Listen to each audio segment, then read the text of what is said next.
welcome back. So this video is about how you are not actually in the tuition industry, in the education industry. You are actually in the customer service and relationship business. Yeah, that's why you are not getting as many students and more importantly, retaining the students. Subtle flex, okay, the point is just to show facts and stats, okay? Last year, I've had 50 students, that was the max I got to. And the retention rate or the churn is when students leave, right? So the churn rate I had, even at the highest point where we had 50 students, was around one would leave every month and they get replaced by someone new who comes in. So my churn rate was 2%.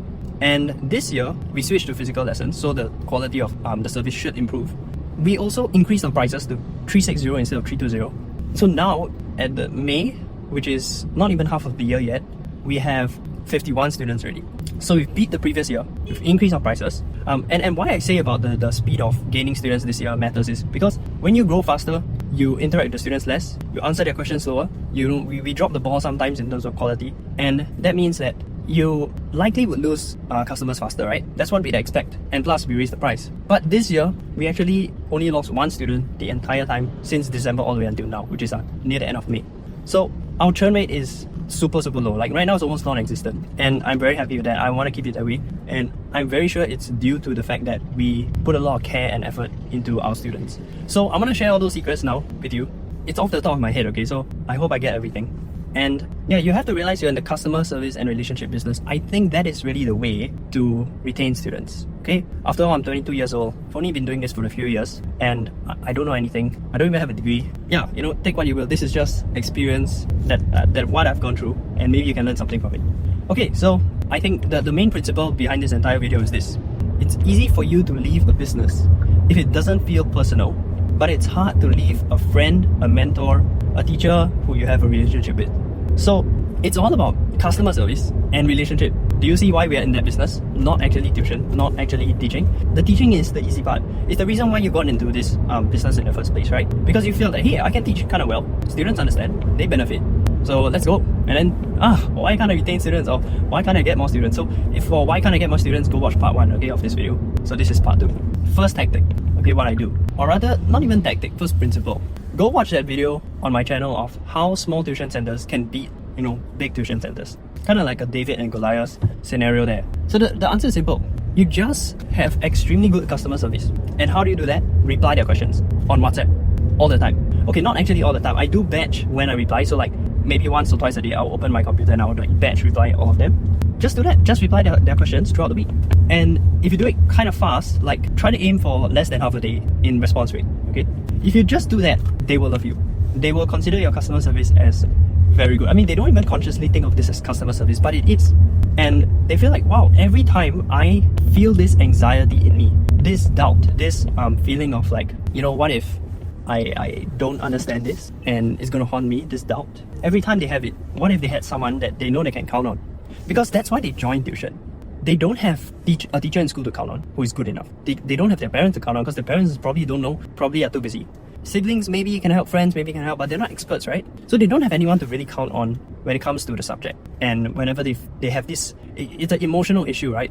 That, okay, I don't understand, yeah, that's a cognitive thing. But then, what are the consequences? I'll feel lost in class, I'll do badly in my exams, I'll do badly in my grades. So it becomes an emotional issue and there's anxiety in there. So you are actually here to be that constant source of support so that they no longer feel that anxiety. That's why they join tuition. Not just for the teaching, but actually to solve this emotional issue. So if you are always there to reply them in less than half a day, whenever they have any doubt, don't you think they would have solved this? Don't you think they would feel like, wow, I have peace now, I can rest, I can relax. I don't have to feel alone. I don't have to feel unsupported or that there's no hope, right? That it's easy to conquer this subject because they have someone to support them. So yeah, just do this simple thing. Just reply fast and reply with good quality answers, not just some rush nonsense, which, yeah, I understand, because as a tutor, you're like, I thought the teaching was the job and now I have to do extra on the side. If you look at it that way, yeah, I can see why you would give very low quality answers. They will be rushed and you'll probably reply quite slow. But if you think about it as this amount they're paying me each month is for a package deal. The package deal consists of lessons, resources, notes, etc., worksheets, and it also includes WhatsApp support. That means outside of lesson help. Okay, so I have 51 students now, and honestly, the volume of questions is not that high. Maybe near the main exam periods, yes, but we are all okay with handling those short bursts, right? everyday kind of amount of questions and how much time I spend on them. For now, it's only 10 minutes to 15 minutes, I think, on WhatsApping. And yes, you get more efficient the more years you do it because you get so familiar. Like recently, a Sunday lesson, there was this like neutral student. Then he showed me one of the questions on his phone, like not even related to the class. Like after class, he just showed me this question. And then I was like, oh, I use that question in my worksheet. I know exactly what he's going to ask or what he's talking about, right? So I know all the possible things he could ask, all the possible misconceptions that he might have, and the explanations ready to fire, you know, when he asked one of them. And so he asked about like why the CO2 here is no longer a limiting factor. Then I'm like, oh, he doesn't know the number is 0.13% for CO2 in these questions. So yeah, then you know it was really fast. So what I'm trying to say is it can be really fast once you get better. Like if you actually know your stuff, which I think most of you listening to this actually do know your stuff. You actually are quite an expert at your subject and your syllabus. If you're not, please shut down your tuition center. Please don't watch this video. Unsubscribe. I don't want to help you. I wish your business will just die because that's bad for society, right? Like if you don't actually know your stuff and you're not helping students, that's bad for society, okay? And I'd rather it be replaced by tuition owners who actually know their stuff and are actually helping students because that's a good force in society. Okay, so back on track, like I was saying, good customer service, right? Okay, what other ways can we do it? What I do is every time it's their birthday, I get my assistant to send them, and this is paid from my profits, okay? A $10 Starbucks gift card. And it comes with a message. I'll send them on WhatsApp, hey, you know, like, happy birthday. And I send you a surprise on Starbucks. Go check it out, you know? And then on email. So they go to email to see, oh yeah, there's this Starbucks gift card, $10. So it's just a small gesture. But it shows something. You remember their birthday and you gave them something. Like, imagine how special it feels. All of us care about our birthday to some extent. I remember when I was in primary school, I think this was primary 6, there was this guy who was kind of socially awkward in class, okay? And he's kind of introverted. Not kind of, he's very introverted. He doesn't really mingle much with people. People don't want to mingle with him either. But he is seated somewhere near me. And so we did talk, like a little bit. And there was this one day where he asked this question, hey, guess when is my birthday? It's not yesterday, it's not in the past, it's not in the future. Then I'm like, is it today? Then he's like, yes. Then I was like, oh, okay, happy birthday. You know? That was all he was asking for. That was all he was seeking. He just wanted people to realize and recognize it was his birthday. That's the innate desire we all have, right? To know that we're seen, to know that we're cared for, to be noticed. And the birthday is tied very close to our unique individuality because, well, not many people have that exact date, right? After all, it was the day we were born, just like our name is something very unique to us. So if you remember their birthday, it will mean a lot to them. Okay, next thing is the name. I just realized that, right? The name is the sweetest sound in any language to a person. So use the name often. When texting them messages, right? Use the name. When I send them, hey, about the birthday gifting, I also say, hey, you know, XYZ. I don't just say, hey, I send you a gift. No, I always use the name. Then when I broadcast messages, right, to my students, oh, later I'm going to tell you about this check-in message that I do, I also always use their name. I get my assistant to always change the XX to their name. Even though it is easier to just copy-paste the same message, right, if you don't change the name. But no, we are going to put the effort to change the name because it is that important. So always use the name. And in class, when you call out the students, don't just say you, right? Call their name. When they come to you with a question, again, use their name. It's so simple, but it shows you remember them, right? It shows that you remember their name. So yeah, just use their name, okay? Just use their name. If you can't remember, in person, if you can't remember, go search online. There's so many tactics of how to remember names. Just put some effort, okay? And the minimum effort you should put is that when they are physically there and you see them in class, then you should be like, okay, I need to find a way to call his name or remember his name. You can even check your student list and like, that must be this person, right? Then you ask them, like I also sometimes forget. So I'll ask like, Yishuan, right? You know, I'll say something like that, and then they'll be like, yes, they're not the you know. Then I'm like, I was correct. And it's okay to say to like, you know, guess their name. It's okay to do that because most of the time I'm quite sure I'm right. I'm like 75% sure I'm right. So it's really okay to guess their name, and like that effort in itself, they do care about that. Okay, next thing is I learned it. By the way, I learned a lot of these tactics from Alex Hormozi. And once I learned about his gym launch book, right, I was like, hey, tuitions are not that different from gyms, right? It's not. Like, we want to get clients, we train them, like we teach them in tuitions, and we want to retain them. So I went to buy his book, the gym launch book, and I read it. There are so many things that can be applied to tuition. One of them is consumption, right? If a gym client stops coming for the training sessions, like soon they're going to quit because they're paying and they're not getting the value. And they're also not going to see the results because they're not actually attending the training sessions. So same for students, right? If you see a student keeps on like missing lessons, and yes, I have a recording for every lesson so they can watch. And I also tell my assistant to see their attendance. If they didn't come, in Google Classroom, assign them watch recording. Because I want them to watch, you know? And then they have to click mark as done in the Google Classroom so she can see that, oh yes, they missed, but they did watch the recording. Because I see it so important that a student actually consumes the content. Because I jam-pack my lessons with value to make it worth their time and money. So if they miss one, they miss out on a lot of stuff. So that's why I really wanted to watch it. And also, if they watch it, they'll be constantly reminded every week, yeah, this is why I'm here. This is why I'm paying, because this is good stuff and I'm actually benefiting. Now, if they miss it for a few weeks, they start to forget that this is good stuff. Because, in a few weeks, I've been paying, but I don't really see much benefit right now. Obviously, because they didn't attend the lesson. So, consumption is so important. So other than, okay, how do I even track consumption? I'm guessing that quite a lot of you don't track your consumption. I used to not also, of who is attending, right? Basically tracking attendance. So I have a spreadsheet of all the students' names, right? And each lesson, and I have, attended lesson marked as green. And then miss, but didn't watch recording marked as red. Miss, watch recording marked as yellow. So at the end of the month, or I can do this like twice a month, I can see like, oh, these are all the people who did not, and I get my assistant to remind them like, hey, reminder, please watch, because if not, you're gonna miss out on a lot of content, which is super helpful for you. So I track attendance, I mark attendance basically, and then I remind students when they don't watch lessons. Okay, so that ensures consumption. Okay, what else? I also have, okay, this is also learned from the Gym Launch book, touch points. So try and have a touch point with all customers every 2 weeks. So good news about tuition is that it's every week, right? So you already have a touch point with them every week. But it's not very personal, especially for those who are coming online. So how I have a personal touch point is that I get my assistant to send this check-in message. So it's basically checking in. It sounds something like this, like, hi XYZ, just doing a regular check-in on you. So are there any doubts you have that you want to clarify? Send them, about the previous topics or the previous lessons. And then sometimes I have an extra question or just an announcement like, so now is the June holidays period, and I'm going to have an extra thing there that says, by the way, use this June holidays to do the CAQs, which is my commonly asked questions program. Just do like those topical questions. So they will improve a lot at their open-ended questions, which is something that a lot stronger at.